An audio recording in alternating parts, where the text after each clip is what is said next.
The documentary Under the Dome by former CCTV reporter Chai Jing has raised concerns over China's air pollution. Hundreds of millions of people within China have viewed it online within the last few days. One U.S. state in particular thinks it can help with the problem. Mark New reports California is putting in extra hours to join forces in with China to produce clean energy.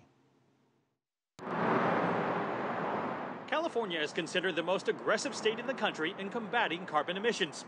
Now, a new report from Asia Society shows how California is also the most aggressive state in collaborating with China to take on climate change. It is a little bold to talk about the China-California partnership as though we were a separate nation. But we are a separate nation in our own minds. Yes, the executive branch under President Obama is making some very bold moves to deal with climate change and renewable energy.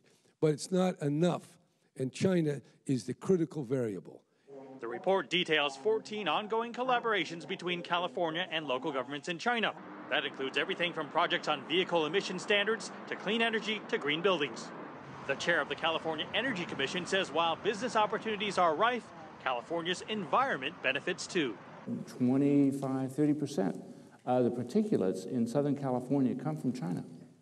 And so, again, we have phenomenal air quality issues in Los Angeles that, again, we cannot solve without them making more progress. There is a greener and low-carbon pathway toward their economic growth in the future. In fact, without adequately addressing environmental concerns and carbon risk, the development simply cannot be sustained in the future. Nobel laureate and former U.S. Energy Secretary Stephen Chu says the collaborations could not only reap benefits for California, but all of America.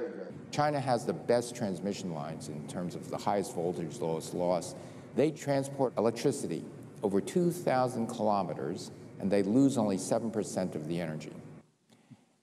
If we transmitted over 200 kilometers, we would lose more than that.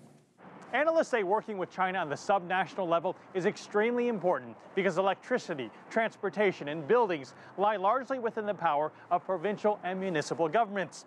And should those projects succeed, they could serve as a model for the rest of the country and for cities around the world. Mark New, CCTV, San Francisco.